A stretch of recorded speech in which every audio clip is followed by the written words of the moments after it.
Kevin, está compartilhando a tela? Não, tá. Tá sim. Tá, compartilhando. Agora que já... Gente, agora deu. Hoje eu estou sem o assessor Guilherme, aí eu tive que pegar, olha, 8:12, desculpa, gente, atrasei um pouquinho. E aí eu tive que pegar meu assessor João Vitor aqui. Tá tudo bem aí com vocês?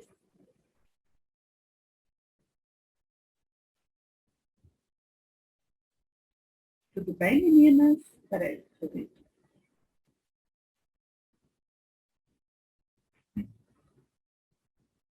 Eu não sei se vocês estão me ouvindo.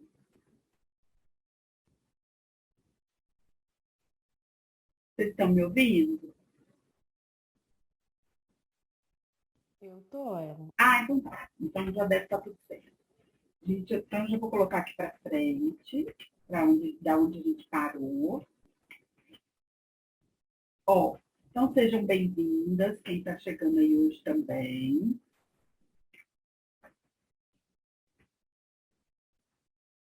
E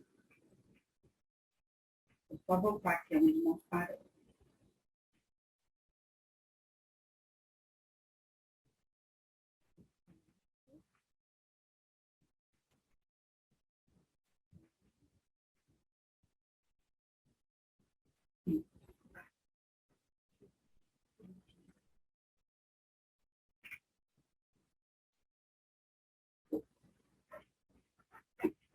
Gente, então agora, bom dia para todo mundo.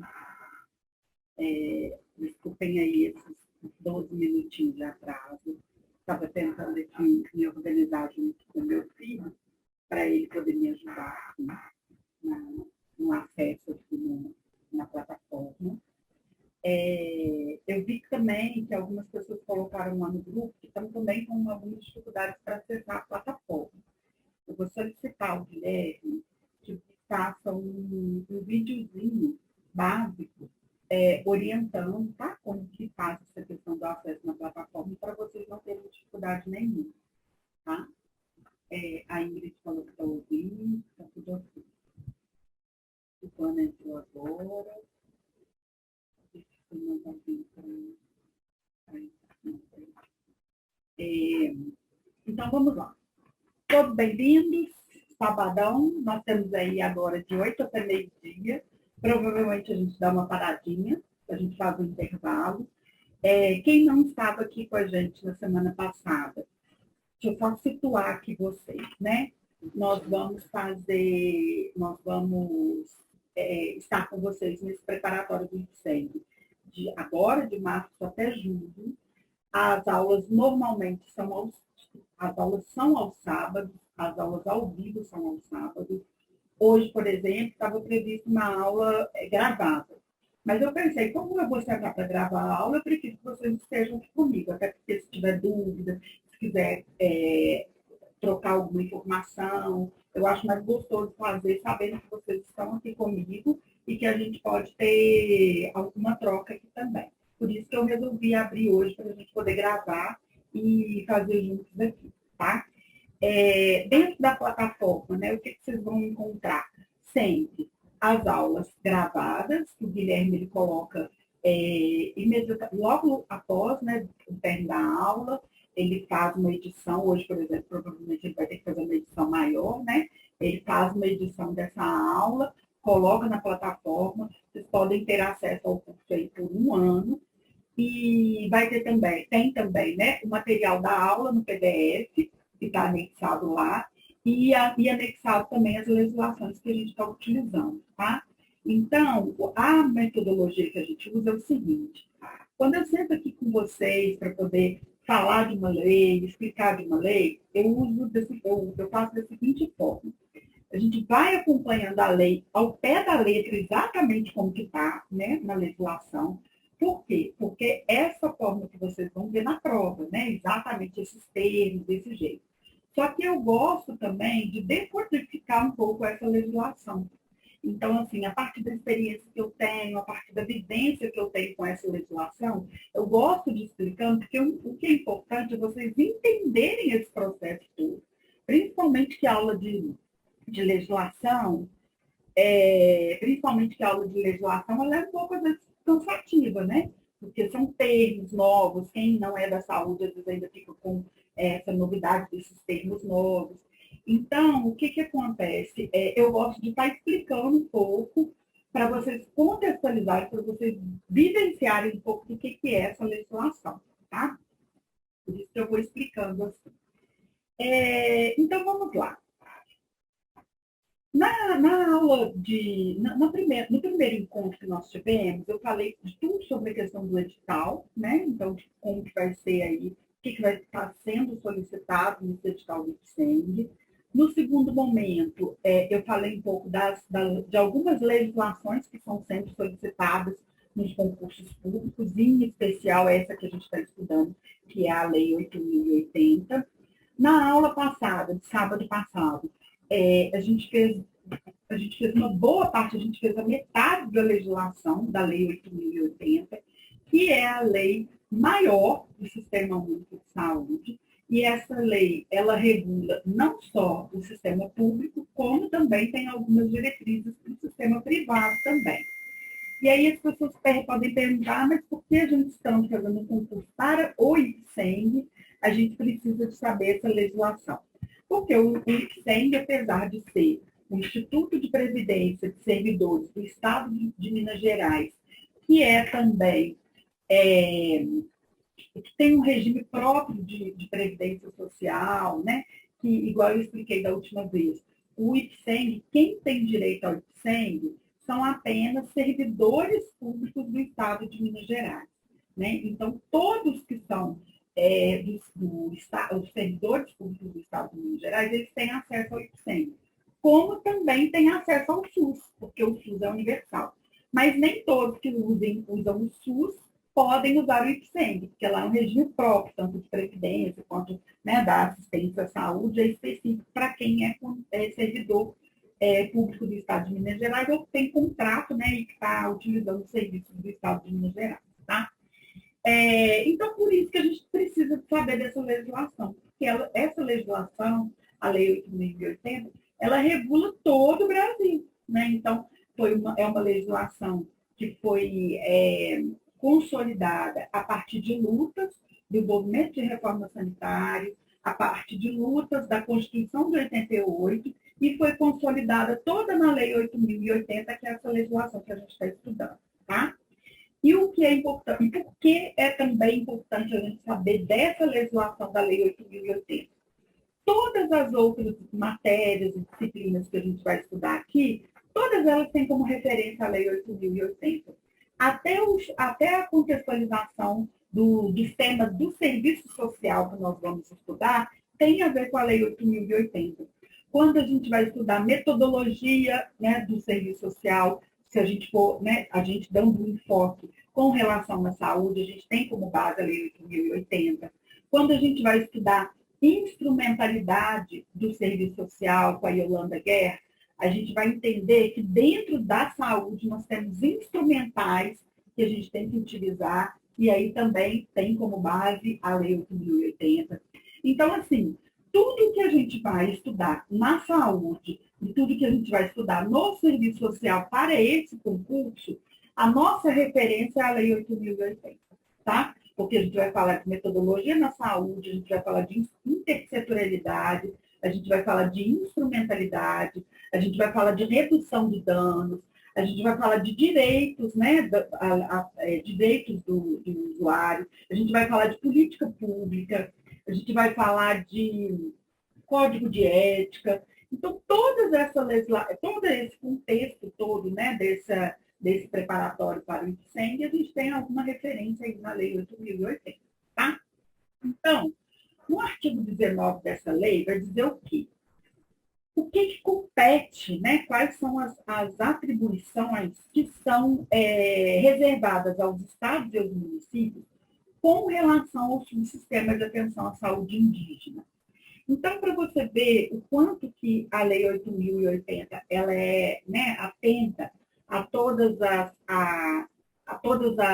as populações, a todos os públicos, porque é uma lei que fala da universalidade, né? Então, o Sistema Único de Saúde, ele é universal, ele é para todo mundo. Então, nada mais justo do que ter um subsistema de atenção à saúde da população indígena, né? E aí, ali vai determinar mesmo, né? Quais as ações e serviços de saúde que são voltados para o atendimento da população indígena em todo o território nacional, tanto de forma coletiva como de forma individual, né? Então, a partir do artigo 19, né, da Lei 8.080, é instituído, então, um subsistema de atenção à saúde indígena.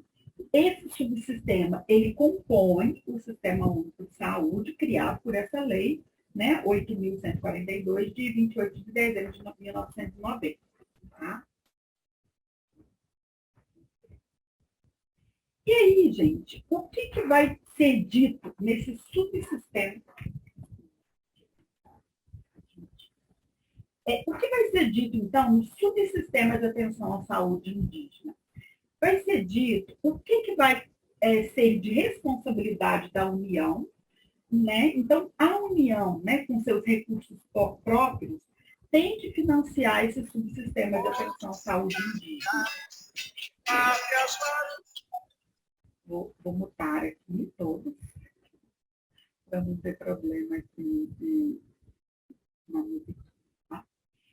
Então, o subsistema de atenção à saúde indígena, a União ela vai ter a responsabilidade, né, de, com seus recursos próprios, financiar esse subsistema de atenção indígena. Né? E o SUS, ele vai promover, então, algumas articulações do subsistema indígena com os órgãos responsáveis pela política indígena do país. Então, o que acontece, gente?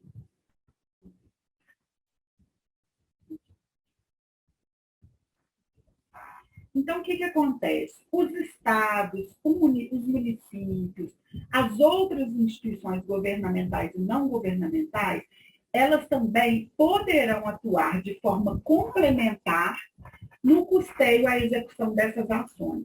Então, gente, a União ela é responsável, então, por financiar o atendimento que é realizado à saúde da população indígena.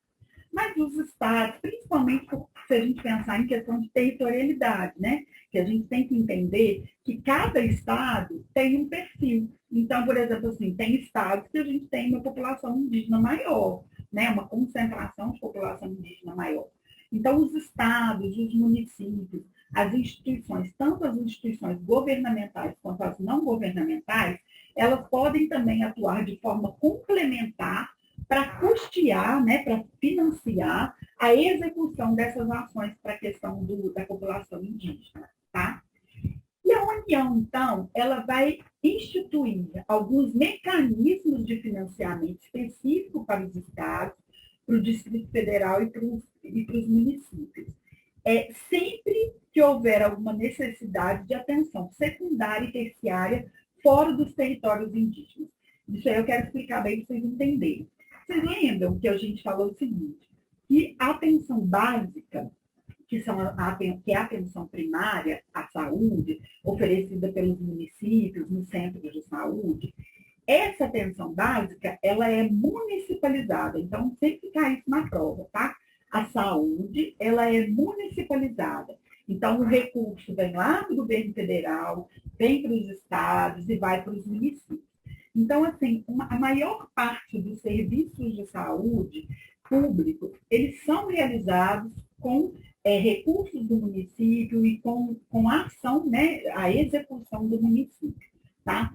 Mas sempre que algum território, né, aqui no caso eles estão citando os territórios indígenas, sempre que o território indígena, que aquele município não der conta, né, de atender não somente a atenção primária, quanto precisar também de atendimento para os ambulatórios, para as consultas ambulatoriais, né? Então, você tem lá índios se precisa, a população indígena, território indígena, que precisa, por exemplo, fazer atendimento para doenças infecciosas, né? Então, ou câncer, algum tratamento que seja para além do que é oferecido na atenção primária.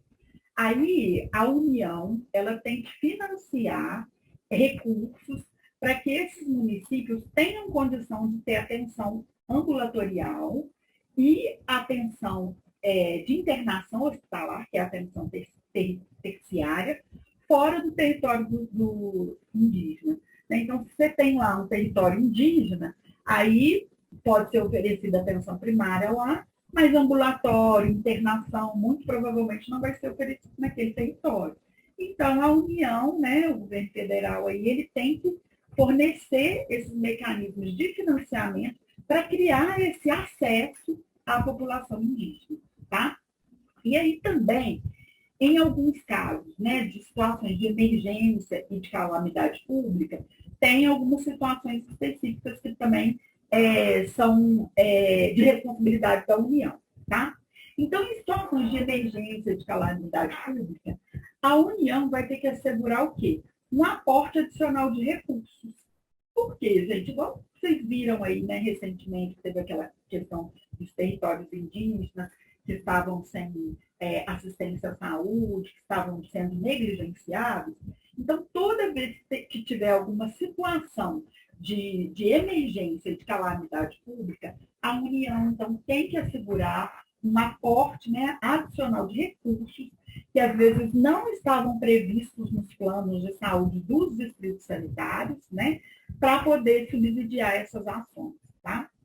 Vocês lembram aí que eu falei na aula passada que a política de saúde, ela se organiza também muito através dos planos de saúde.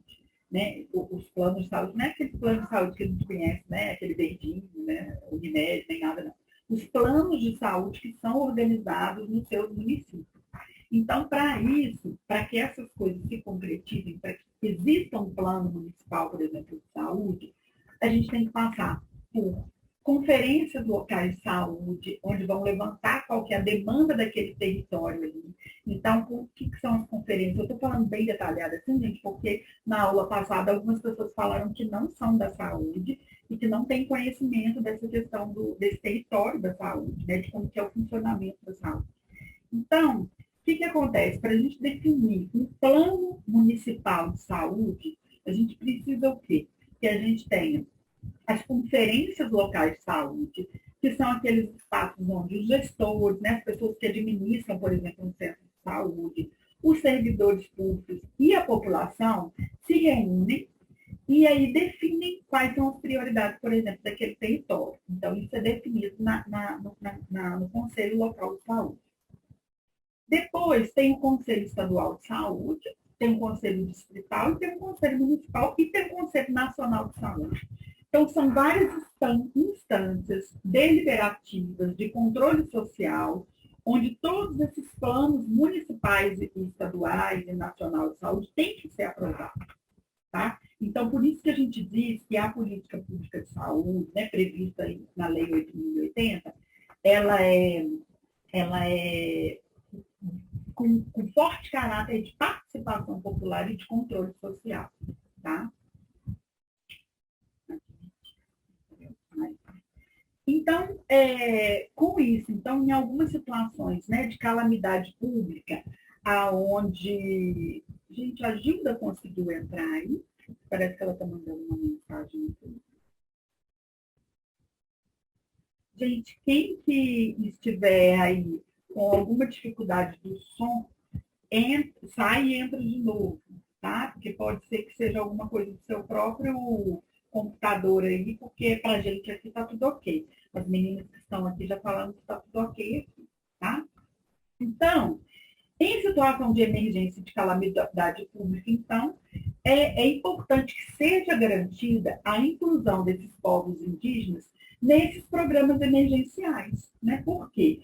Provavelmente a gente terá, nessas situações de calamidade pública, pacientes em situações graves, né? E muitas vezes o serviço municipal de saúde talvez não dê conta de fazer esse atendimento, por isso que precisa dessa interface aí, né, às vezes com outros municípios. Vocês lembram aí que semana passada eu dei exemplo da Kathleen, que é de Lagoa Dourada, e eu até expliquei assim, falei assim, então se lá em Lagoa Dourada não tiver todos os serviços de que uma população necessita, vai ser necessário fazer um consórcio de saúde, por exemplo, com o município de Belo Horizonte, para ser oferecido tudo que aquela população necessita. Tá? Então, assim também é para situações assim é também para situações de calamidade pública.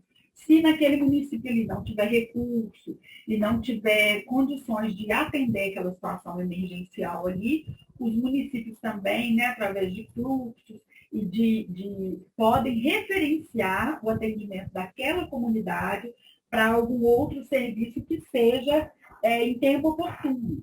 Né? Então, assim, que a situação de saúde, de calamidade pública, ela seja atendida em tempo, né, em uma situação condizente com o momento que aquela comunidade precisa naquele momento, tá? Então, assim, também, né, em situações, então são essas as situações de calamidade pública, aqui a gente está dando exemplo aqui do subsistema dos povos indígenas, tá? É importante, então, gente, que todo o planejamento das ações em saúde, né, que todas as legislações, elas assegurem o quê?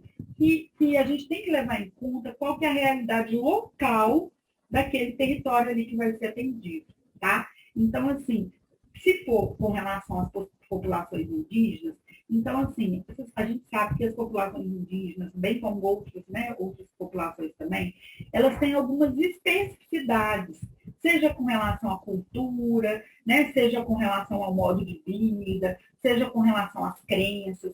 Então, todas as ações que a gente for realizar, né, que os municípios aí forem realizar com relação à saúde, tem que pensar nessa especificidade da cultura, né, daquele povo indígena ali, tá? E aí, o que acontece também?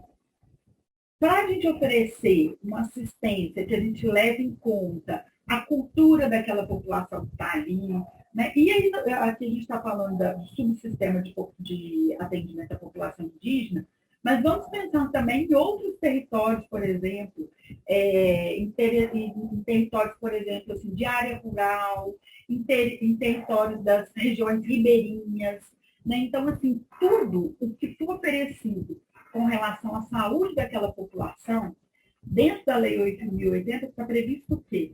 Que a gente tem que levar em conta as especificidades. O que é a cultura daquele povo ali, né? Então, assim, tem que ser, a abordagem tem que ser de uma forma diferenciada e de uma forma global, né? Então, que a gente consiga entender, assim, qual que é a assistência à saúde que aquela população indígena ou, por exemplo, aquela população ribeirinha necessita, né? Então, saneamento, como que estão as condições de saneamento básico daquele território, como que está a questão de nutrição daquele território, como que está a questão do meio ambiente, da demarcação de terras, como que é a questão da educação sanitária. Então, todas essas questões, elas têm que ser identificadas,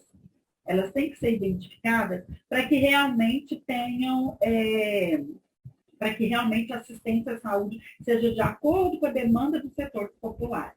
Tá? Porque a gente pensa um sistema único de saúde que ele seja, a gente falou disso semana passada, com base, né, na igualdade, na universalidade, mas também uma característica importante é o princípio da equidade.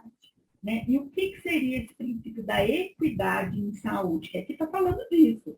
Quando você olha lá esse artigo 19 falando que a gente tem que levar em conta aspecto cultural, uma abordagem diferenciada, né? Uma abordagem global diferenciada, está falando muito do princípio da equidade. Por quê? Você tem que oferecer serviços públicos de saúde a todos, só que a gente tem que oferecer de forma diferenciada para quem precisa mais.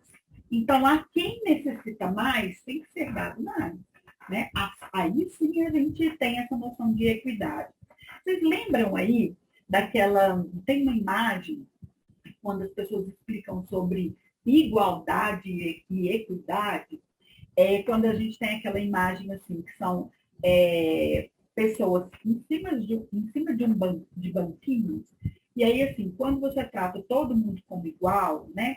Aí você coloca lá todo mundo no mesmo patamar, no mesmo banquinho. Aí se tem uma pessoa que é mais alta, mais baixa, tem umas que vão ouvir, né, e ouvir e outras não.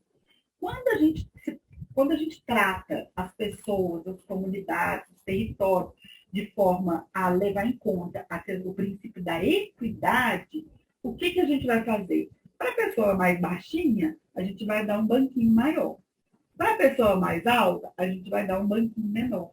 Então, isso significa o quê? É tratar, né, os iguais, mas assim, de forma desigual, de acordo com a demanda dele. Tá? Então, isso aí são princípios do SUS. Tá? Essa questão da equidade e tratar os iguais de forma desigual, no sentido de que para quem tem mais tem que ser oferecido, para quem tem menos tem que ser oferecido mais. Serviços públicos, não só de saúde, como das outras políticas públicas também. Tá? Então, em situações, né, de emergência, de calamidade pública também, o subsistema de atenção à saúde indígena, da mesma forma como o Sistema Único de Saúde, assim como o SUS, ele também é descentralizado, hierarquizado e regionalizado, tá? Então, esses aí também são princípios do SUS. Então, o que seria um subsistema de atenção à saúde da população indígena de forma descentralizada? Também da mesma forma. Então, vem recursos, né, lá da União, do governo federal, específicos para a política da atenção indígena, a saúde da população indígena.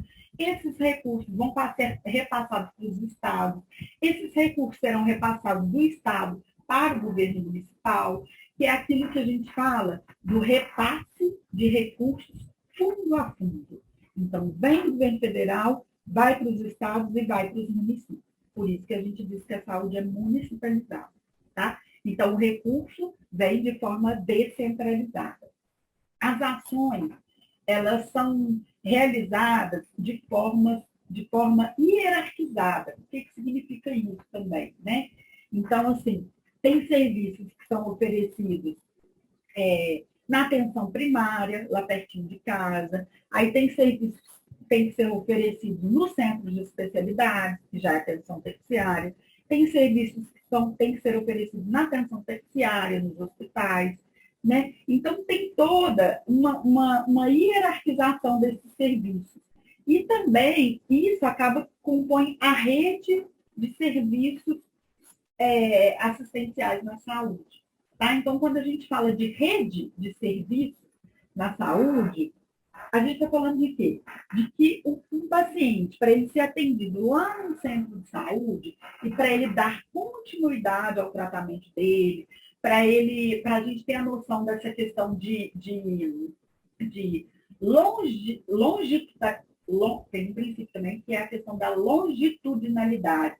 Então, assim, é daquele paciente ser atendido de forma longitudinal ao longo do tempo, tá? Então, para isso, às vezes, ele vai precisar de não só um atendimento da atenção primária, mas do ambulatório e dos hospitais também, tá? E também ele vai ser necessário atender aquele paciente de forma longitudinal ao longo do tempo. Então, muitas vezes, ele vai precisar de um pré-natal no centro de saúde, mas em algum momento pode ser uma gestante em situação de risco, que ela precise, por exemplo, de um atendimento no ambulatório especial, um ambulatório especializado em gestante de alto risco. Aí foi para o ambulatório. Pode ser que essa gestante pode ser não, ela vai precisar de ter uma internação. Então, ela vai para um atendimento terciário, tá? Então, assim vai. Atendimento primário, secundário, terciário e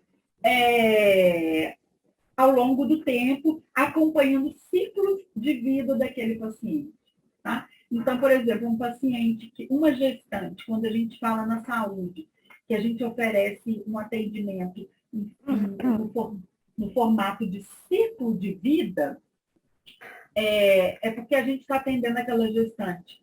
Ela é gestante, depois ela com o bebê, a gente atende o bebê na puericultura, depois tanto a gestante vai envelhecendo e vai ficando uma mulher madura, quanto o bebê vai crescendo e vai sendo criança, adolescente, depois vira, né, a pessoa em fase madura, depois a gente atende o idoso. Então, isso é o ciclo de vida que a gente atende na saúde de forma longitudinal, tá? Ao longo do tempo.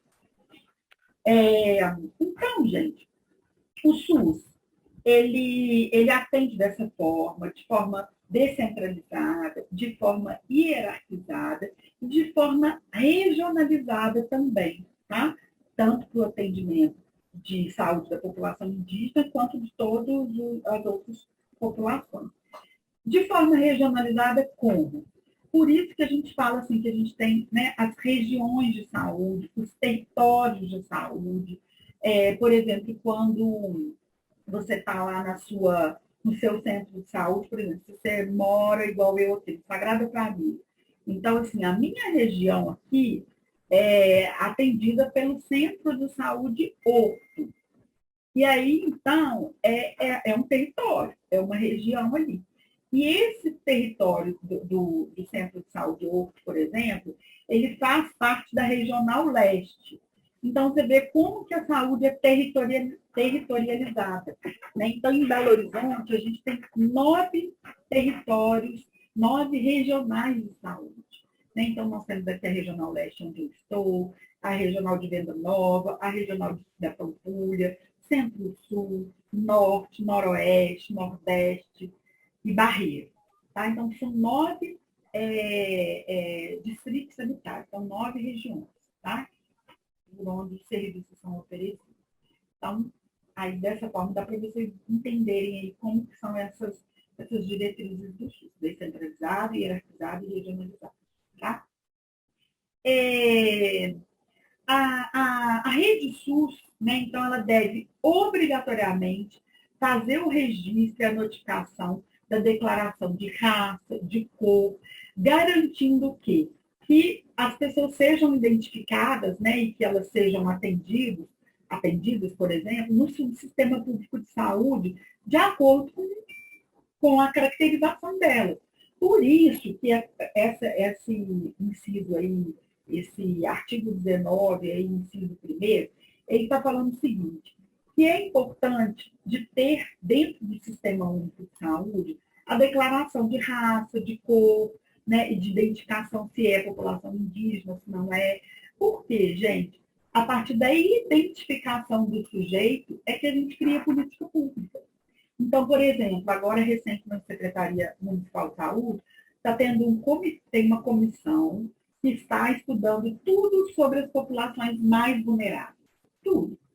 Então, as populações em situação de as pessoas em situação de rua, os indígenas, né, os quilombolas, várias populações que existem aqui no município. Para quê? Para identificar essas populações e criar programas, serviços, né, acesso à saúde, da forma como realmente essas populações necessitam, né, de acordo com a cultura delas, de acordo com os valores delas. Tá? Então, isso aí que está dizendo é isso. Tá? Então, é importante garantir que tenha a notificação lá, o registro, a declaração.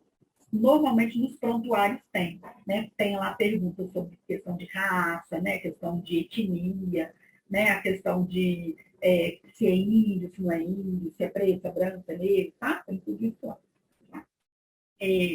Tá? E com esses dados todos que estão levantados, o que a União faz? Né?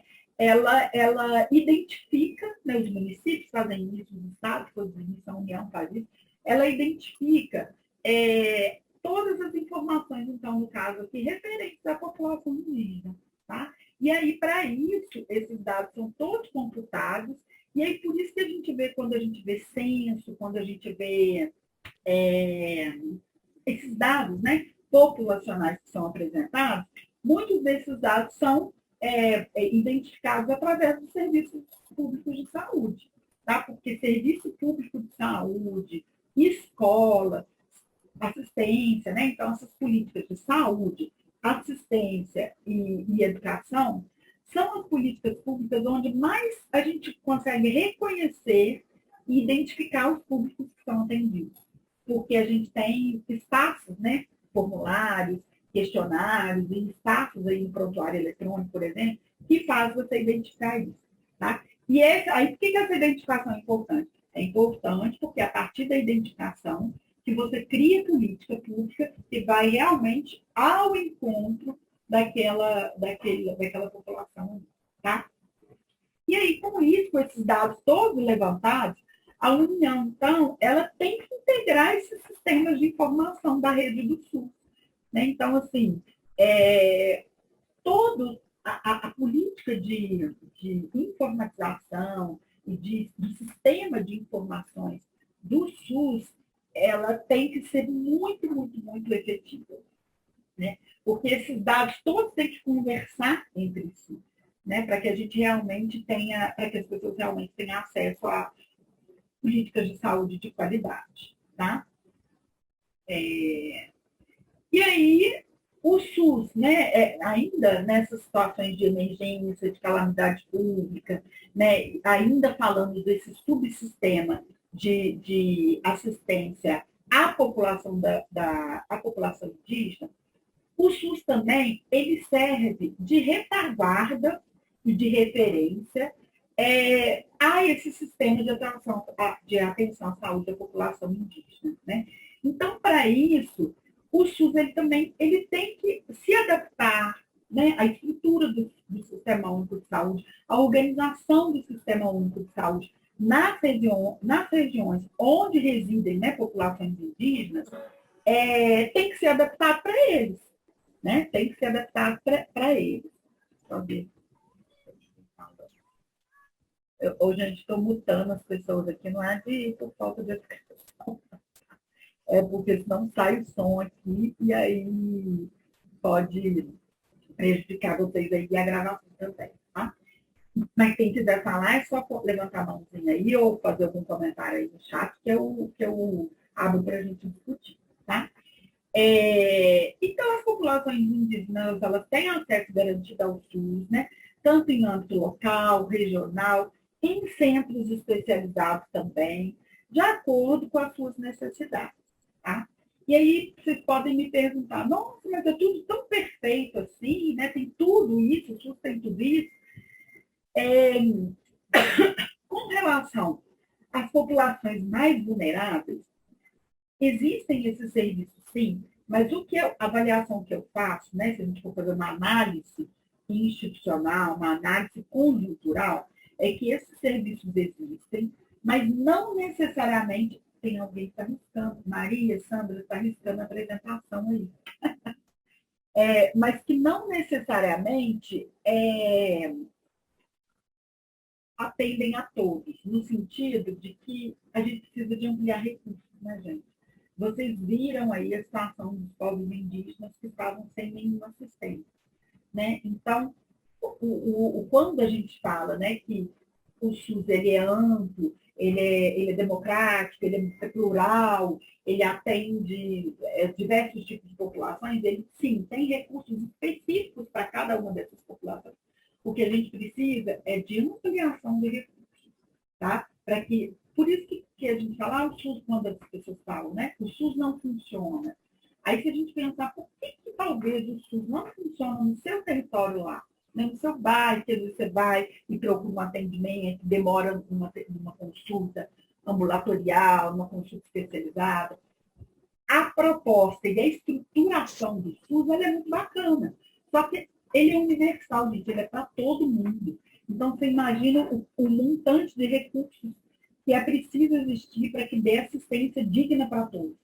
Entendeu? Essa é a questão do SUS. Não é que ele é maravilhoso, ele não funciona. Ele não funciona em algumas situações, porque a gente precisa de mais recurso público.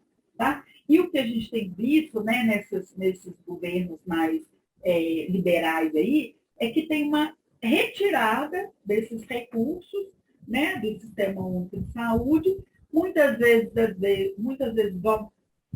vezes é fruto de fala, né, roubo que eu quis dizer, não, não é roubo, né, eu estou querendo falar de fraude que tem no SUS, com recursos públicos, desvio de verbas, desvio de verbas. Então, muitas vezes, o que acontece no SUS hoje, quando a gente vê, né, que a gente ainda não tem aquele SUS que nós merecemos, do atendimento em tempo, na hora que a pessoa precisa, né? Quando às vezes a pessoa vai consultar e às vezes ela tem uma consulta com ortopedista, demora um ano para consultar, é porque a gente realmente precisa de mais recursos e que esses recursos sejam altamente fiscalizados, para que eles não se desviem do objetivo dele inicial, tá? As populações indígenas também, elas têm direito de participar desses organismos colegiados, né? Que é o que eu falei antes, que eu mais cedo, né? Que tem o Conselho Nacional de Saúde, os conselhos estaduais, os conselhos municipais, os conselhos locais de saúde. Então, toda instância, a gente usa o termo nas provas cai sempre, que são as instâncias deliberativas, né? Então, o que são essas instâncias deliberativas? São esses espaços de controle social, de participação popular, onde comunidade, sociedade civil, servidores públicos, sociedade, usuários, gestores, eles deliberam sobre como vai ser empregado aqueles recursos na saúde. Tá? Então, quando a gente fala que os conselhos eles são espaços de controle social e eles são deliberativos, eles deliberam, eles decidem para onde vai os recursos de saúde. E as populações indígenas também têm direito a participar desses espaços coletivos, tá?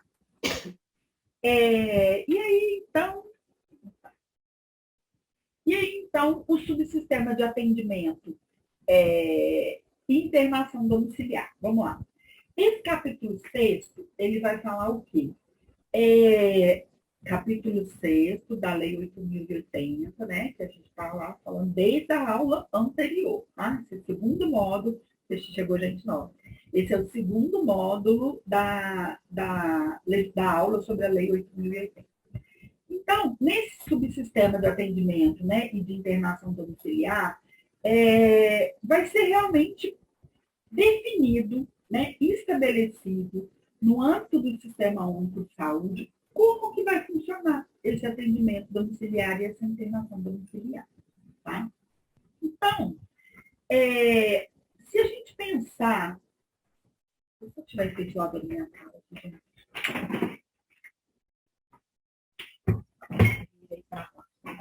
Virei para lá, estava ficando até gelada. Então, o que acontece? Quando o SUS está lá nessa legislação, nesse capítulo 6 aqui, quando o SUS, na Lei 8.080, no capítulo 6, vai falar de cuidado integral do paciente no domicílio, é para a gente realmente pensar que o quanto que o SUS ele tem um compromisso com todo esse ciclo de vida do paciente, todas essas fases por qual o paciente passa. Porque, por exemplo, se o paciente acabou de ter uma internação hospitalar, foi um quadro mais complicado, e aí ele ficou, às vezes, 15, 20 dias internado, ele ainda vem fragilizado para casa, tem essa modalidade de atendimento, né, de atendimento e internação domiciliar. E aí, nesse momento, o que é oferecido? Né? Então, é oferecido alguns procedimentos médicos, alguns procedimentos de enfermagem, fisioterapia, psicólogo, assistente social, dentre outros, né, profissionais que pensam nessa questão do cuidado integral do paciente, tá? No domicílio. Aí, a pessoa fala assim, não, mas o que você está falando? Então, por exemplo, para quem não conhece, na saúde tem aqueles programas, né, o antigo PAD, o EMAD, que é uma assistência da equipe de saúde na casa do paciente logo após ele ter alta. Se ele saiu prejudicado ainda, ele precisa ainda de algum cuidado no domicílio e ele ainda não está dando conta de ser atendido no centro de saúde, ele tem essa equipe que faz esse atendimento domiciliar, tá? Ela é por um período, não é para a vida toda, né? Então, ela é por um período, aí a família avalia, a equipe avalia, orienta a família, ela aceita, né, esse atendimento lá, porque você imagina, é uma equipe que está no dia a dia ali, né, no cotidiano da família, fazendo as visitas de tempos em tempos e tal. Tem pacientes, às vezes, que é diário, tem pacientes que às vezes é semanal, aí de acordo com a demanda lá do paciente, tá? E quando a equipe observar que esse paciente tem condição de ter alta deles, dessa equipe domiciliar, ele é referenciado, então, para o centro de saúde do território onde ele mora, tá? E aí, essa ideia, então, de atendimento, esse paciente, então, ele é atendido por uma equipe, né, multidisciplinar, igual eu falei, se a proposta do SUS é pensar o paciente como um todo, não pode ser só o médico que atende, né? Então, são vários profissionais aí que vão atuar nessa proposta. E aí, então, a gente pensa, então, né, que é um serviço que ele vai tanto prevenir algum tipo de adoecimento, né, ou algum agravamento do quadro de saúde do paciente, como ele vai tratar e como ele vai reabilitar. O que significa isso? Tem um paciente que saiu, por exemplo, ele foi internado com, como é que fala? Ele teve um AVC. Então, o paciente teve um AVC, foi internado no hospital. Se ele for para casa e se ele ainda estiver restrito, ele pode ser que ele, por ficar acamado, que ele comece a ter ferida na pele, que ele comece a ter escaras. Então, esse atendimento, por exemplo, domiciliar, né, lá no domicílio, no leito do paciente, vai favorecer o quê? Que a equipe dê orientações preventivas para que aquele paciente, mesmo já adoecido pelo quadro de AVC, ele seja prevenido, né, ele seja acompanhado para prevenir que ele tenha, por exemplo, escaras, né, para que aquela escara dele piore, para que aquela escara dele abra, fique mais complicado, correndo risco de infecção, né, correndo risco de complicar o quadro dele. Tá? Então, ele vai receber também ações preventivas. Vai receber ações terapêuticas também, que é o próprio tratamento mesmo, né? O próprio tratamento, às vezes medicamentoso, às vezes algum outro tipo de tratamento, né? E ele também, esse paciente no domicílio, né, com a proposta do cuidado integral do paciente no domicílio, ele é oferecido a esse paciente uma reabilitação, né? Então, são as ações aí reabilitadoras. O que seriam essas ações reabilitadoras? No centro de saúde, na aula anterior, a gente falou que tem aqueles núcleos ampliados de saúde da família, os NAS, né? Núcleo Ampliado de Saúde da Família. São profissionais que, assistente social, psicólogo, TO, terapeuta ocupacional, fonoaudiólogo, farmacêutico, fisioterapeuta, educador físico, são profissionais que eles podem oferecer reabilitação no domicílio do paciente, tá? E aí, por exemplo, aí essa parte também é bom esclarecer, que a pessoa fala assim, então, meu pai teve meu pai teve uma AVC, ele está acamado em casa, o profissional do NASP pode ir lá todo dia fazer fisioterapia comigo? Não, o ideal seria. O ideal seria. Mas o que acontece? Se a gente pensar no território, no número, no quantitativo de pacientes com AVC que precisam ser atendidos, o que esse profissional do NASP, dando um exemplo aqui de Belo Horizonte, vai fazer? Ele vai fazer uma visita domiciliar, fisioterapeuta, por exemplo. Ele vai fazer uma visita domiciliar. Ele vai verificar primeiro se esse paciente tem um cuidador. Aí esse cuidador pode ser formal, né, contratado ou não, ou informal, às vezes alguém da família, um cuidador familiar, ou um cuidador também contratado sem carteira de trabalho, de forma bem informal mesmo, né? E ele vai identificar quem é aquela pessoa ali que está cuidando daquele paciente. O fisioterapeuta vai fazer, vai realizar atividades, né, de reabilitação com aquele paciente no leito, mas ele também vai qualificar o cuidador para que esse cuidador também realize essas atividades. Aí vocês vão falar, mas assim é fácil, né? Enquanto o fisioterapeuta vai lá e orienta quem faz a família. Deixa eu explicar por que disso para vocês. Gente, reabilitar, quando a gente fala de reabilitação, porque isso tudo é matéria de prova, tá, gente? Eu estou dando um detalhe assim. Reabilitar um paciente é quando você vai reabilitar ele para a vida.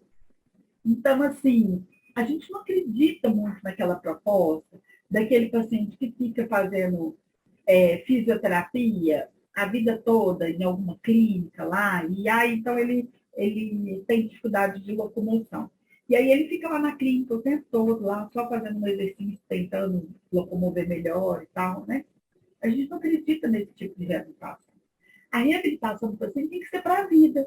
Então, é a hora que esse fisioterapeuta vai lá e dá uma orientação para a família de como que eu vou colocar esse paciente na cadeira, como que eu vou fazer com que esse paciente tenha acesso, né, ao uso da cadeira no território dele, que às vezes é um território mais de difícil acesso.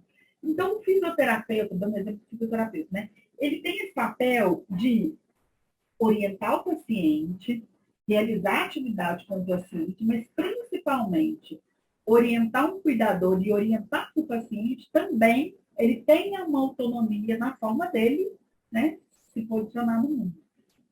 Quando são aqueles pacientes que são extremamente dependentes, aí é diferente.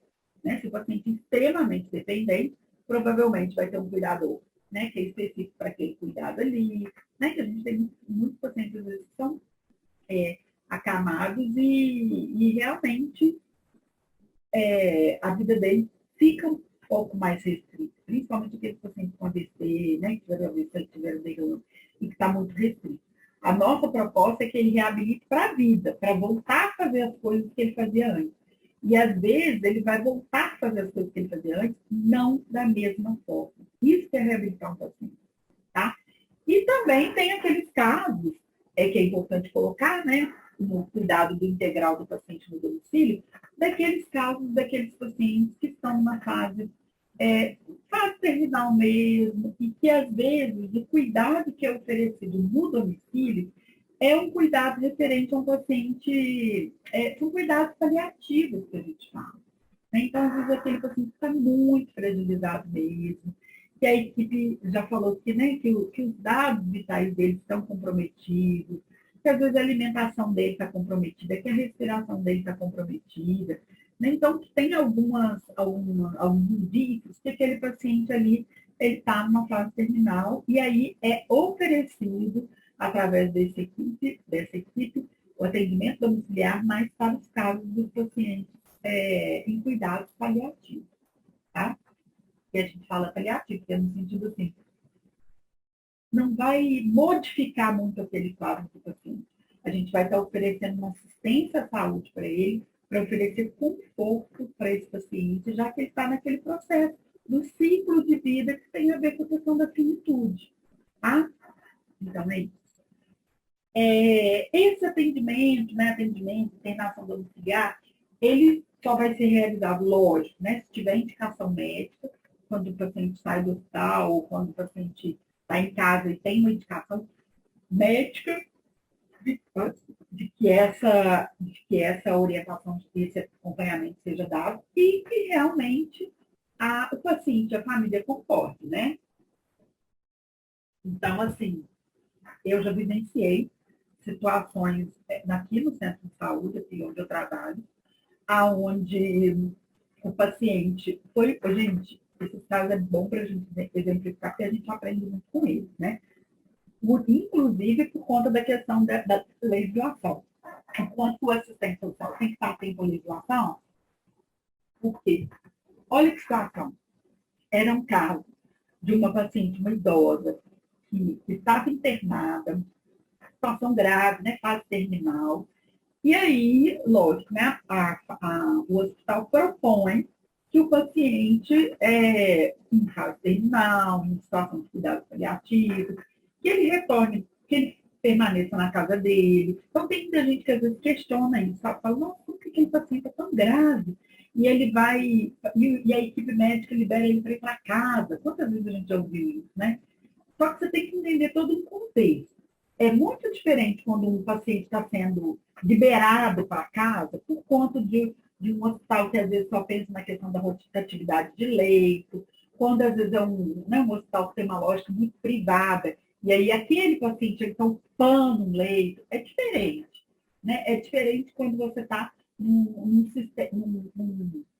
serviço de saúde onde compreende o ciclo de vida, aonde compreende que aquele paciente realmente ele, ele necessita de um cuidado paliativo no domicílio, que é importante ele estar perto dos familiares nessa fase da vida. Porque a vida é cíclica, né, gente? Então, a gente tem o nascer, o viver e o morrer, né? E aí, então, às vezes, para alguns familiares, para alguns profissionais, para a sociedade civil em geral, às vezes não entendem esse processo. Por isso, que o assistente social ele tem um papel fundamental no acompanhamento desse paciente em fase terminal e em cuidados paliativos, tá? Por quê? É a situação que eu estava querendo dizer, né? Então, era um paciente grave, saiu de uma internação hospitalar, foi para casa, um dos familiares queria muito que o paciente permanecesse no hospital para tentar de tudo, para fazer, né, o máximo que fosse possível, só que mal sabia ela que o hospital já havia tentado isso tudo, né? E uma outra familiar que queria, eram duas filhas, e o outro familiar que queria que aquele paciente fosse para casa, para falecer em casa, para passar perto dos seus familiares, para estar num ambiente acolhedor e tudo.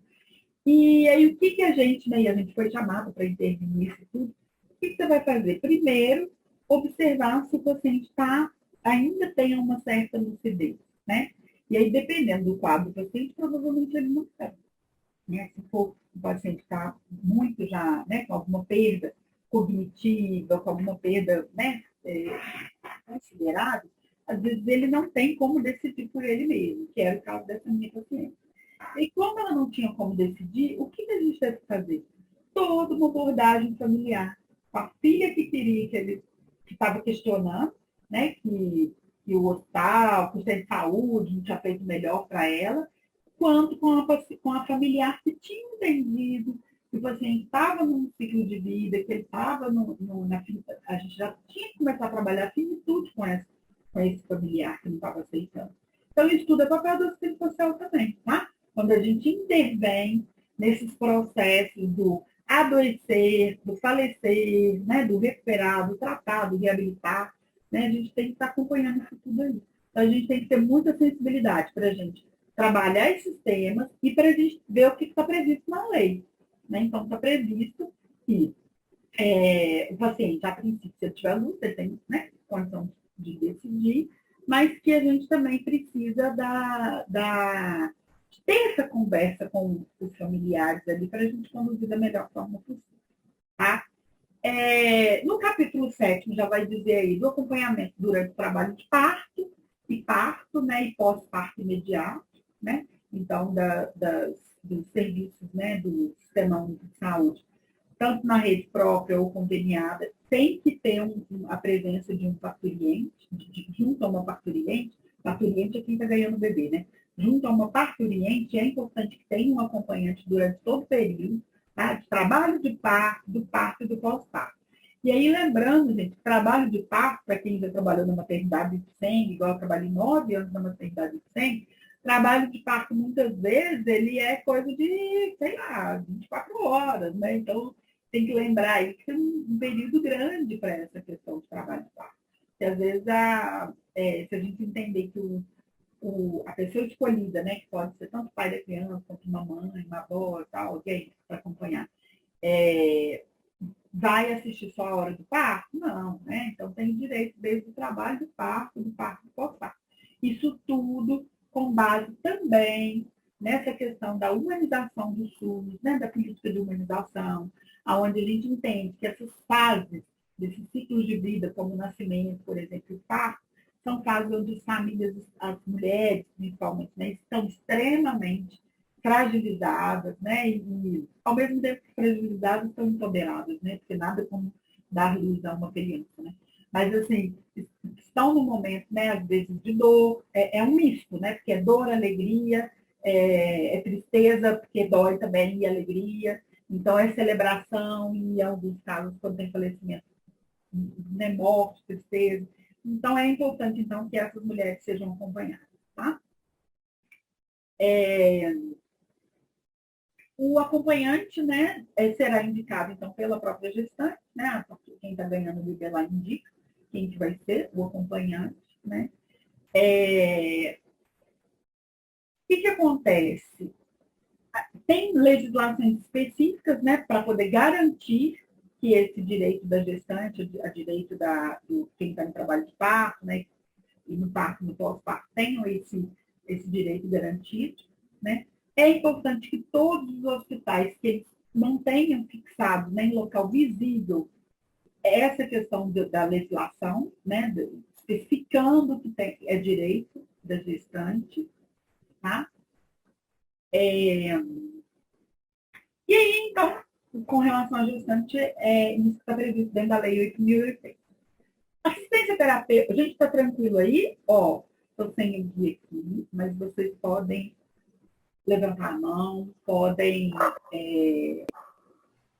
falar comentar no chat, pode fazer de alguma forma que eu entenda que vocês precisam de interagir, tá? Vamos lá. Assistência terapêutica e incorporação de tecnologia em saúde. Então, dentro desse... Vamos lá. Dentro dessa assistência terapêutica, da incorporação de tecnologia em saúde, o que diz isso, então? O que seria essa assistência terapêutica, gente? Na verdade, a assistência terapêutica é todos os insumos, todo o tratamento, tudo o que é necessário para tratar o paciente. Né? Então, dentro da assistência terapêutica, o que tem dentro dessa assistência terapêutica? Né? No artigo 19 diz lá. Né? Então, é a dispensação de medicamentos, de produtos de interesse para a saúde, né, daquele cidadão, a prescrição desses produtos e desses medicamentos tem que estar em conformidade com as diretrizes terapêuticas que são definidas em protocolo clínico. Então, eu vou explicar isso muito bem para vocês, tá? Então, o que acontece? O paciente está lá em tratamento, vou dar um exemplo meu aqui, que é o que eu acompanho na Secretaria de Saúde de Belo Horizonte, que são os pacientes em tratamento do tabagismo. Então, para esse paciente ter assistência terapêutica, né, alguma tecnologia, algum serviço voltado para o seu tratamento de saúde, ele precisa de ter a dispensação, por exemplo, se for avaliado pelo clínico, pelo farmacêutico, que ele necessita de medicamento, que é a bupropiona, ou de adesivo, por exemplo, de nicotina, o que vai ser feito? Ele tem que ter uma prescrição, né, ele tem que ter uma prescrição do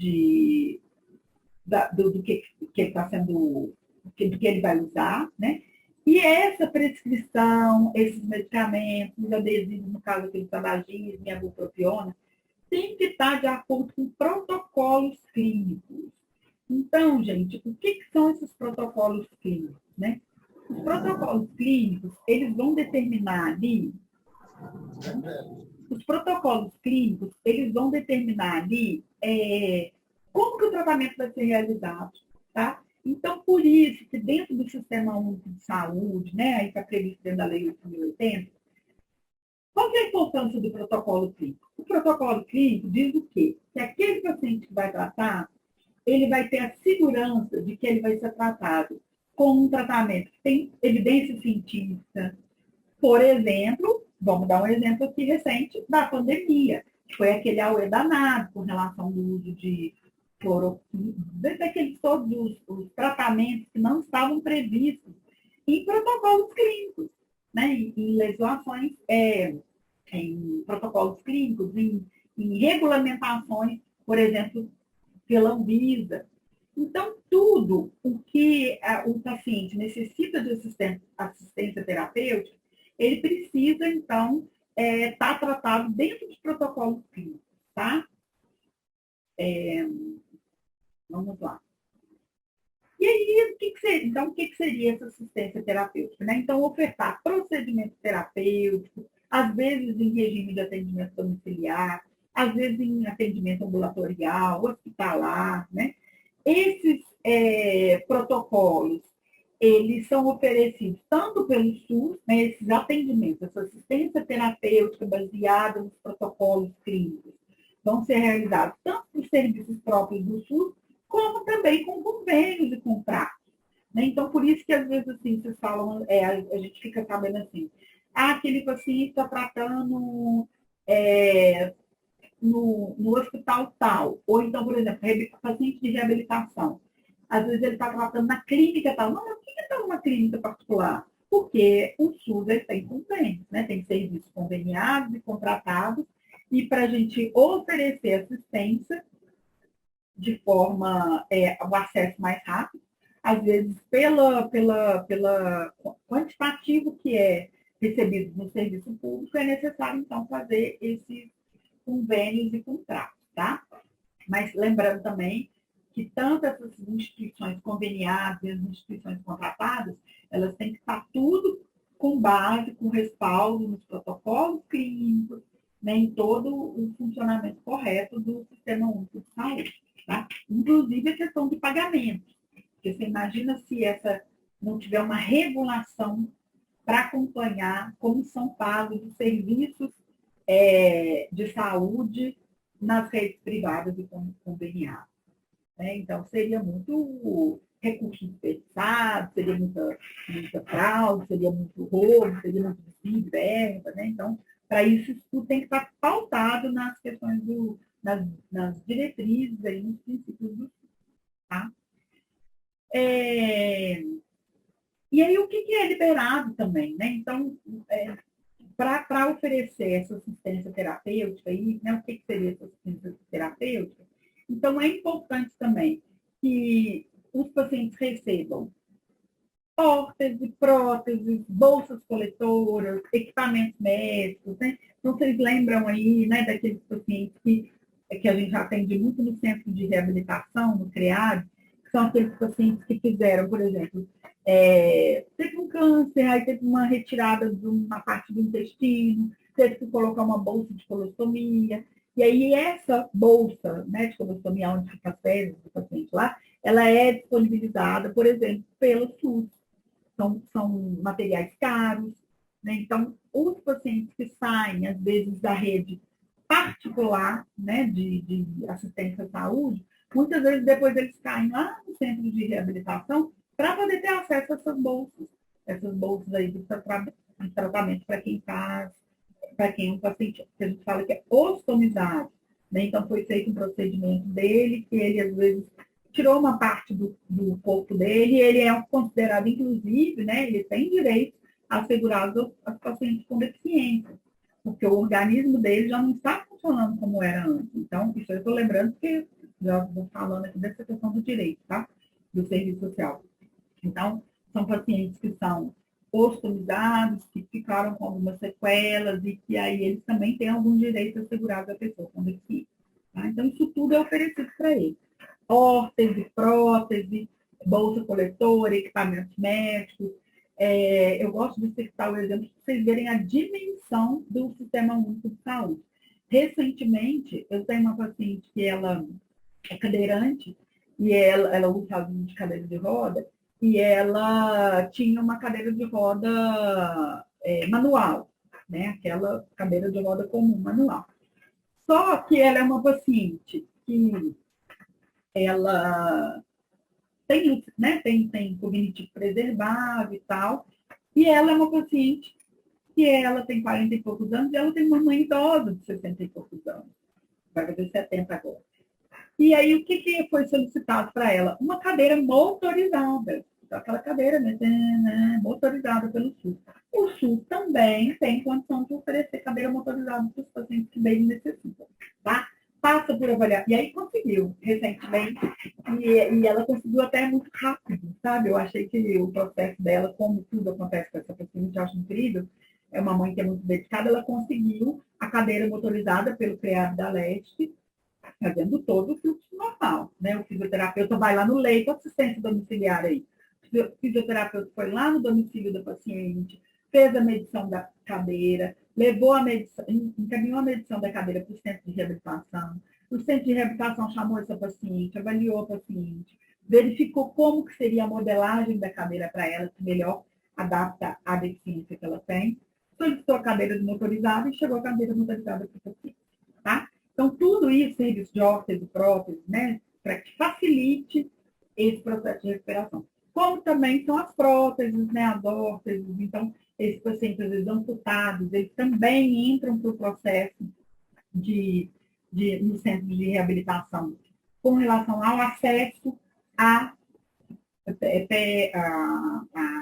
órteses e próteses, né, que vão auxiliar, tanto no auxílio locomoção deles, como um andador, uma cadeira de roda, uma muleta, uma bengala, quanto, por exemplo, também as próteses, né, que são, às vezes, a perna mecânica, algum procedimento que é realizado para ele ter o direito dele de ter uma saúde, né, de uma forma integrada. Tá? Esses protocolos clínicos, essas diretrizes, gente, vocês me falam isso, tá ok, manda um oi aí, tá? Quem tá aí, vê se tá tudo ok aí. Eu não posso correr o risco de estar falando aqui, vocês não estarem entendendo, ou não está me ouvindo, qualquer coisa, vocês dão um sinal de indivíduo aí, tá? Vamos lá. O que seria essa assistência terapêutica, então?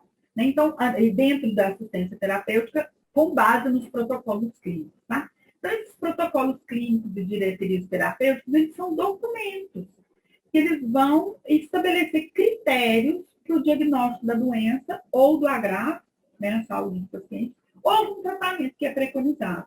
Então, por exemplo, exemplificando claramente para vocês, o exemplo que eu trabalho com pacientes que querem parar de fumar.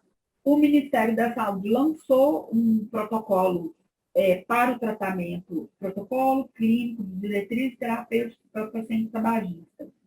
Em 2020, 2021, nós atualizamos esse protocolo para o município, tipo assim, para colocar algumas características específicas daquele município de Belo Horizonte. Então, hoje, se qualquer pessoa que for fazer atendimento de pacientes tabagistas, em Belo Horizonte inteiro, que são 152 centros de saúde, ele tem um protocolo clínico ali, diretrizes terapêuticas, né? Então, é um protocolo de como ele vai atender os pacientes tabagistas. Tá? Então, os protocolos clínicos e essas diretrizes terapêuticas, o que seria? O protocolo clínico é o documento em si que define. E as diretrizes terapêuticas é como ele vai tratar. Então, vai tratar o paciente tabagista como? Com adesivo, com bupropiona, com grupo de abordagem intensiva, né, realizando um pouco dessa terapia cognitivo-comportamental para esse paciente, tá? Então, os protocolos clínicos são isso, tá? É isso. Documentos que estabelecem alguns critérios para que esse paciente seja atendido, tá? Os protocolos clínicos e as diretrizes terapêuticas, né, lá dentro do artigo 19 da Lei 8.080, vai dizer que os protocolos também vão definir quais são os medicamentos e os produtos que são necessários para poder tratar, né, aquele agravo à saúde ali também, tá? Como também o protocolo clínico, ele pode indicar, por exemplo, assim, quais são as reações adversas, qual é o tipo de intolerância que aquele paciente pode apresentar de acordo com aquela medicação que ele está usando, tá? Então, isso aí vocês vão falar, não, mas isso aí, novos assistentes sociais, a gente trabalha com isso também.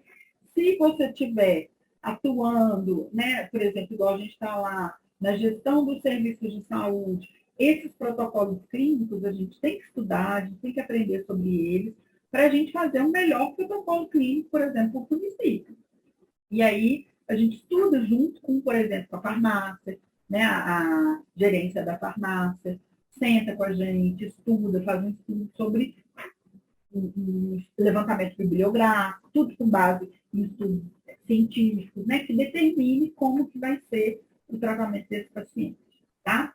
E aí os protocolos também, eles dizem o quê?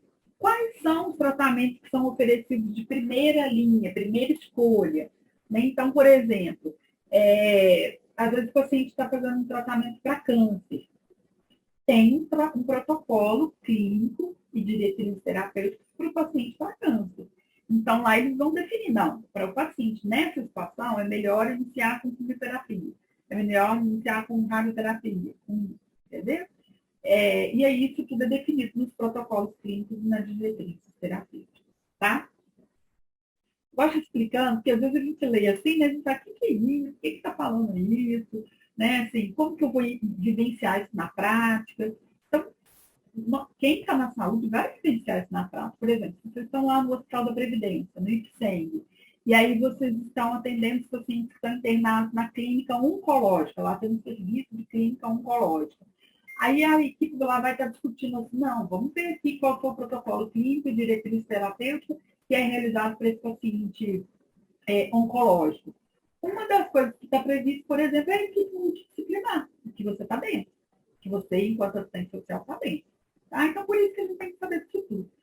Nossa, meio chato, né? A legislação é uma coisa muito chata, mas a gente tem que encontrar o que é de interessante ali para a gente.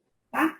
Nos protocolos clínicos e nas diretrizes terapêuticas, o que a gente tem que entender é que enquanto assistente social, né? Por que a gente tem que entender disso?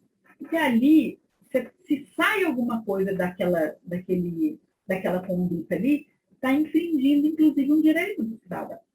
Né? Então, se um profissional, uma equipe, agiu de forma a não seguir um protocolo clínico, né, de diretrizes terapêuticas para um determinado tratamento de saúde, se você sabe ali, se você está acompanhando aquela área específica, você não precisa saber de todos, não, tá? Por exemplo, tem protocolos clínicos de diretrizes terapêuticas, tudo quanto é coisa na saúde.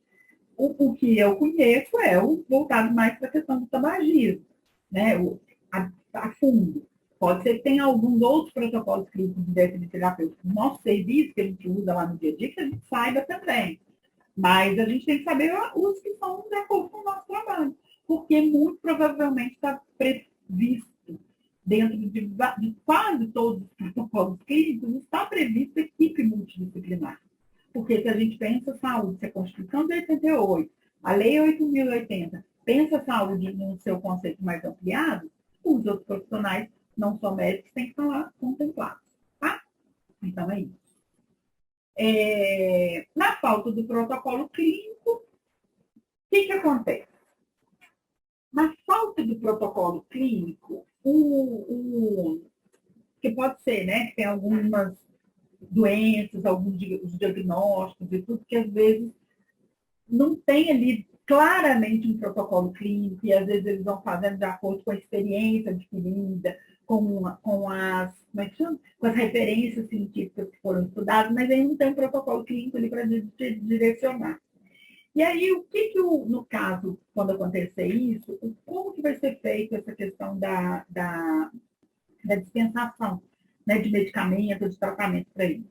Primeiro, tem uma base, tem uma relação de medicamentos que é instituída por todos os gestores, né, tanto no âmbito do federal quanto depois nos municípios, que, que, é, que, é, que é determinado, então, qual, por exemplo, é o medicamento que é liberado para o SUS para fazer o tratamento, por exemplo, sei lá, de novo, de câncer. Então, se a pessoa está fazendo um tratamento de câncer, qual que é a medicação que é liberada para aquele paciente que faz tratamento de câncer? Um dos que eu lembro aqui, por exemplo, tamoxifeno, né, que é um medicamento, eu lembro que eu acompanhava muito no IPSENG, inclusive, né, mulheres com câncer de mama, lá no sétimo andar, né, que tinha uma parte da maternidade e uma parte de cirurgia de mulheres. Essas mulheres internavam lá para fazer tratamento em função de um câncer de mama. Era, às vezes, retirado o nódulo, retirado uma mama, e ela precisava de um tratamento.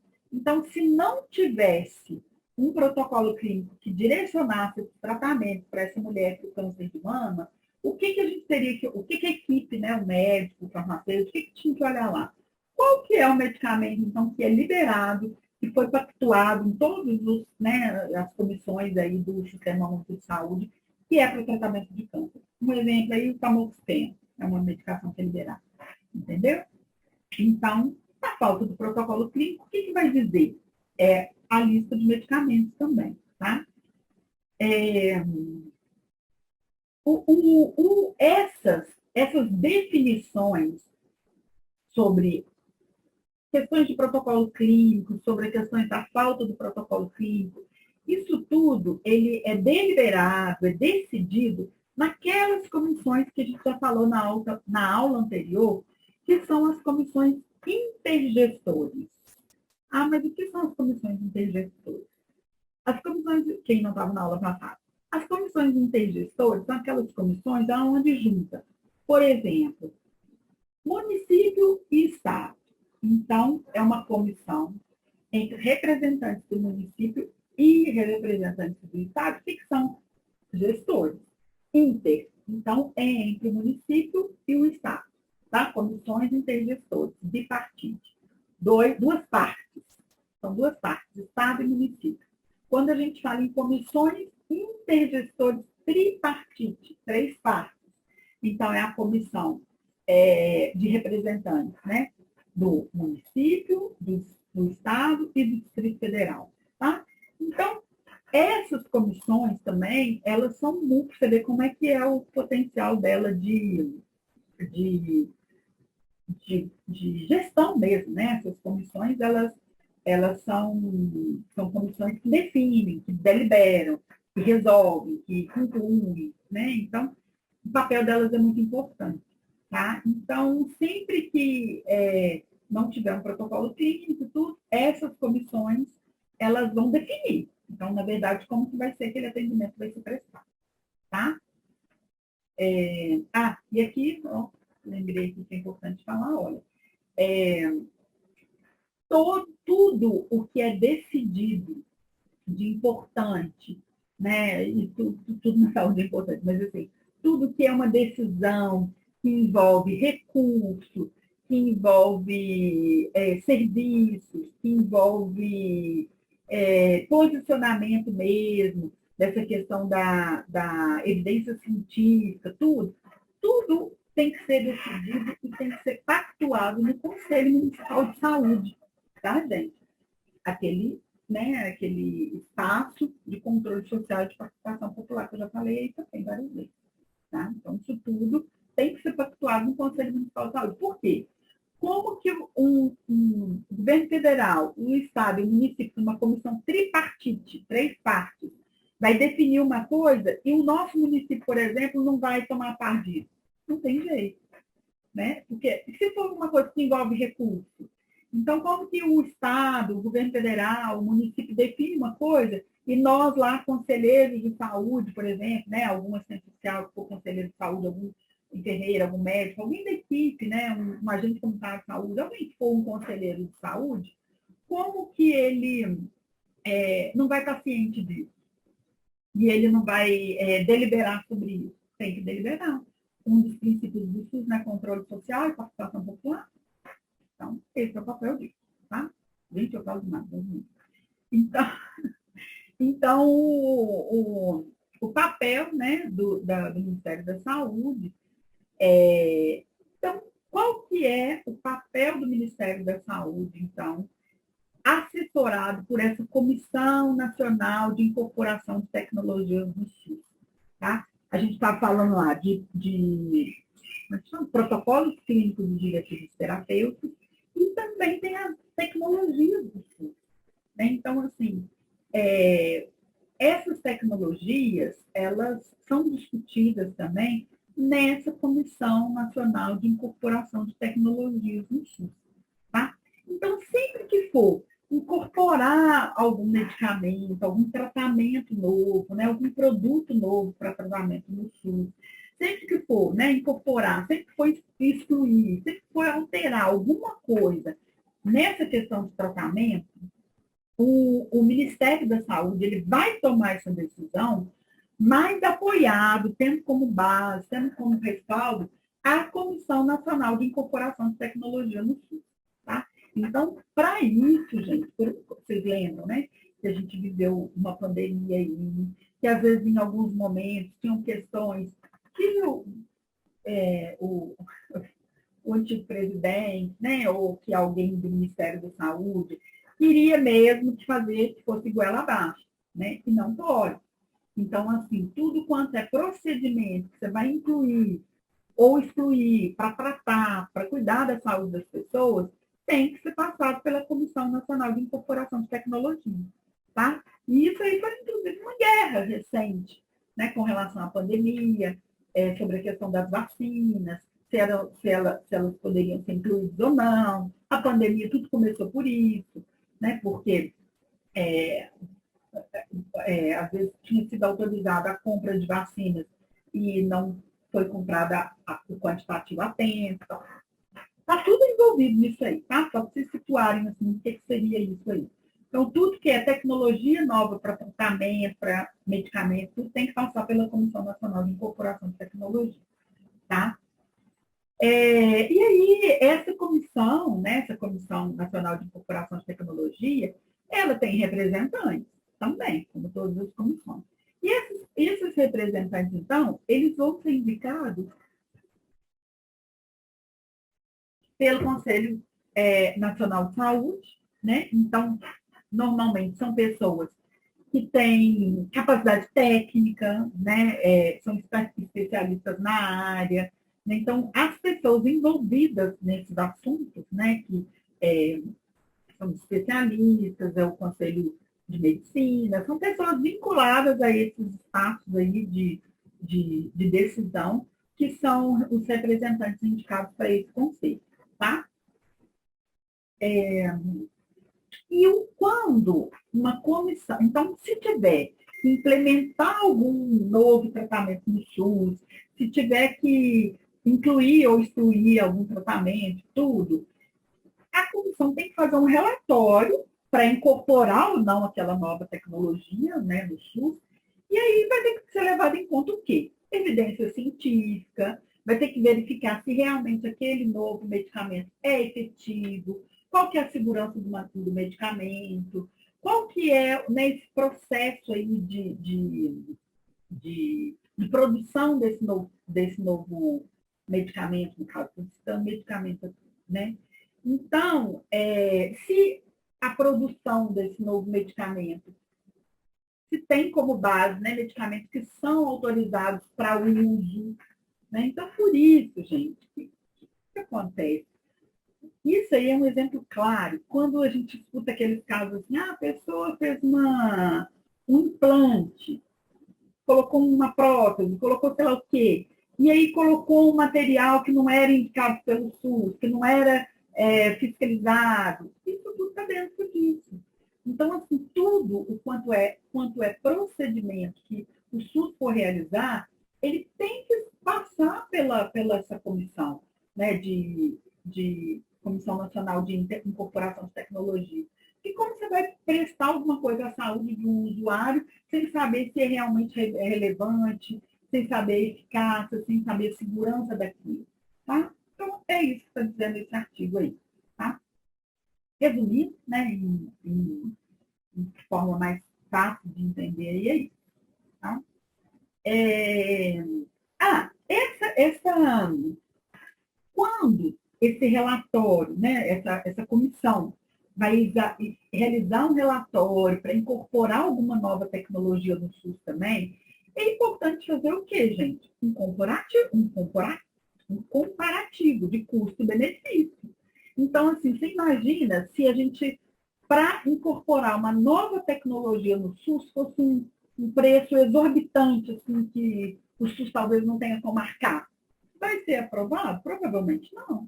Né? Então, tem que ter uma lógica nisso aí. Né? Se você vai incorporar uma tecnologia, essa tecnologia ela tem que ter como base essa noção de custo e benefício. Né? Vai me custar quanto? Vai favorecer quantos usuários? Qual a população que vai ser atendida? Né? Então, isso aí é importante também. Tá?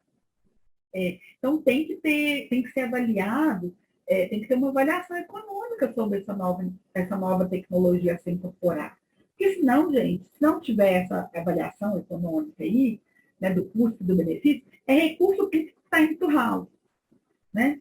Então, é recurso público que está indo embora. Por isso que tem que ter essa avaliação aí, né, esse relatório dessa comissão, tem que estar muito bem especificado qual é o custo e o benefício dessa incorporação nova aí na saúde. Tá?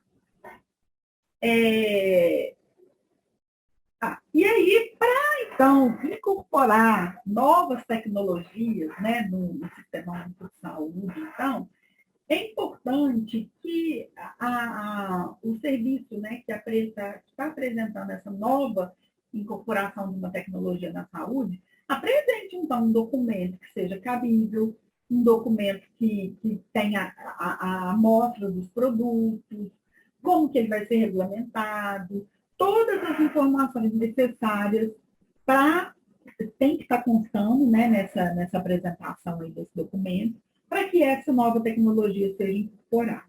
Tá? É o papel mesmo fiscalizador, investigativo do SUS mesmo, né? Que não vai aprovar qualquer coisa para entrar no tratamento da saúde da população brasileira sem realmente estar com muita clareza para que veio. Tá? E olha como é que é interessante. Vocês já viram, aí vocês vão lembrar, naqueles grupos que muitos de vocês fazem parte, lembrando aí, né? Nós temos grupos no WhatsApp de serviço social, atualização para serviço social, que sempre tem alguma informação lá sobre atualização em serviço social. Tem as discussões, né, que os próprios integrantes, como são mais de 10 grupos, né, a gente não tem como coordenar tudo. Então, os próprios integrantes vão contribuindo um para o outro, tá? Então, para isso aí, vocês podem depois, quem não está nesses grupos ainda, solicitar no WhatsApp e eu incluo vocês nesses grupos. Provavelmente vocês, dentro desses grupos, já viram quando é divulgado, às vezes, alguma consulta pública. Então, o que seria essa consulta pública? O Ministério da Saúde ele lança essa consulta pública, que é um instrumento mesmo para que as pessoas, né, todas as pessoas interessadas no assunto, tenham condição de validar aquilo, né? De opinar sobre aquilo, de validar sobre aquilo. Então, sempre que vocês verem, né, alguma coisa que tem a ver com o nosso trabalho, que tem a ver com a política pública que você está atendendo, né, dentro da saúde, você vai ter uma consulta pública, por exemplo, sobre a questão da nutrição, né? Aí, se você é nutricionista, se você entende, se você trabalha com isso, tudo, você pode ir lá, a partir da leitura lá das questões que são apresentadas na consulta pública, dar a sua opinião também. Tá? Então, quando é para realizar incorporação de nova tecnologia no SUS, é realizado também essas consultas públicas. Tá? Pode ser realizado também audiência pública, consulta pública, audiência pública. Por exemplo, pode também ser realizado dispensação, né, dessas matérias para outros membros ali do Ministério da Saúde, para que realmente sejam avaliados, para que realmente a matéria em questão seja analisada para ser aprovada ou não. Tá? Então, em cima, gente, de muita responsabilidade, sabe? Eu vejo muito isso, a grandiosidade da política pública que é o SUS, a responsabilidade de um gestor do SUS, né, como um secretário, um ministro da saúde, um secretário de saúde, um secretário local, municipal de saúde. Né? Então, a gestão ela tem muito compromisso com a implementação, né, de políticas aí que vão atender realmente ao uso diário. Tá? Então, realmente, a gente tem que ter muita clareza sobre isso, que o SUS realmente, para ele ter a resolutividade que ele tem que passar por muitos detalhes. Tá? E aí é importante, olha como é que isso é importante também.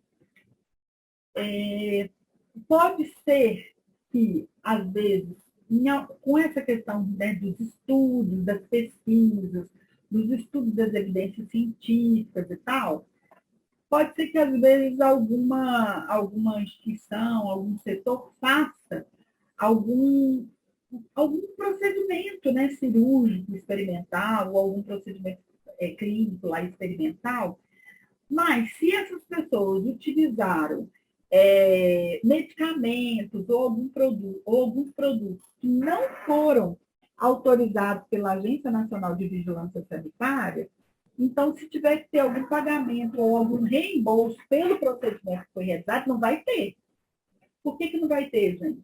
Se você está usando um produto que não foi regulamentado, né, que não foi autorizado pela a Agência Nacional de Vigilância Sanitária, você também não vai poder ser ressarcido por isso, não. Né? Então, alguma instituição, algum setor aí faz uso de algum produto que não foi autorizado pela Agência Nacional de Vigilância Sanitária, depois necessita de reembolso ou de ressarcimento, e se esse produto não foi regulamentado, não adianta. Não adianta não, porque não vai ter, porque tem que comprovar que esse produto foi regulamentado, tá? Autorizado pela Agência Nacional de Vigilância Sanitária. Tá?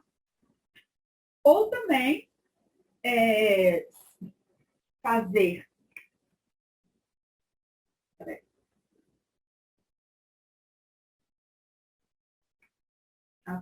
Ou também fazer, né, dispensação ou pagamento de algum produto, de algum medicamento, tudo, que não tem registro na Anvisa, tá? Não pode também. Então, se não tiver registrado na Anvisa, se não foi autorizado pela Anvisa e registrado pela Anvisa, não adianta você usar, né, no serviço público lá e depois querer ressarcimento desse recurso que foi usado, que você não vai ter. Tá? E aí é uma polêmica também. Vocês lembram? Como que foi polêmica essa questão aí na época da pandemia, né? Com o uso de prescrições médicas, de produtos que não foram autorizados pela Anvisa? Era uma questão também. É questão de recurso público. Como que manda comprar? Gente, aí eu não estou tomando partido não, tá? Embora eu queira, mas um pouco. Né? Assim, né? A gente não... Como que manda comprar um monte de produto que nem foi registrado ou autorizado pela Anvisa? Tá? Então, aí realmente não pode. Tá? Também, né? Não vai, quando algum medicamento, algum produto for distinto daquele aprovado pela Anvisa, é complicado também, né? A não ser que esse produto ele tenha sido recomendado pela Conitec. Né? Se for demonstrado alguma evidência científica sobre a questão da eficácia, da efetividade, da segurança, né? Aí sim. Mas, assim, resumindo, tudo que for incorporação de novas tecnologias no SUS tem que estar respaldado pela Agência Nacional de Vigilância Sanitária ou pela Comissão Nacional de Incorporação de Tecnologia, tá? Lembrando que vai cair isso, desse jeito, né? Em quais são os procedimentos que são necessários para a incorporação de novas tecnologias no SUS? Pronto, uma pergunta assim. Né? Então, uma delas é estar atento às legislações, estar atento à questão da aprovação da Anvisa, estar atento da regulamentação da Anvisa, estar atento a se foi aprovado ou não no CONITEC, tá? Que é a Comissão Nacional de Incorporação de Tecnologia. É isso. Tá bom?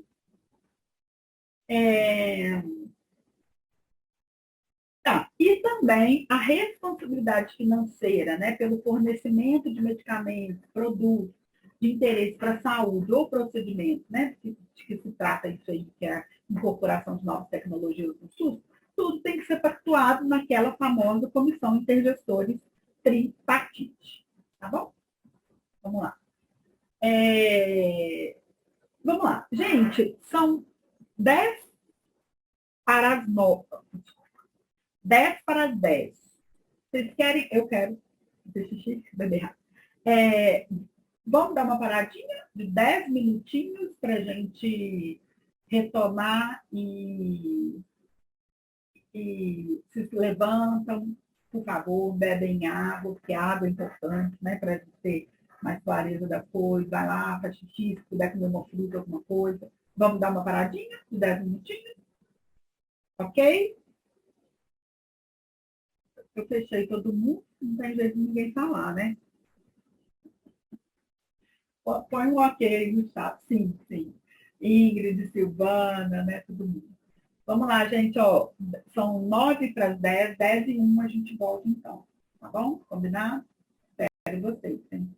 Igual eu falei para vocês, né? Essa aula sobre a Lei 8.800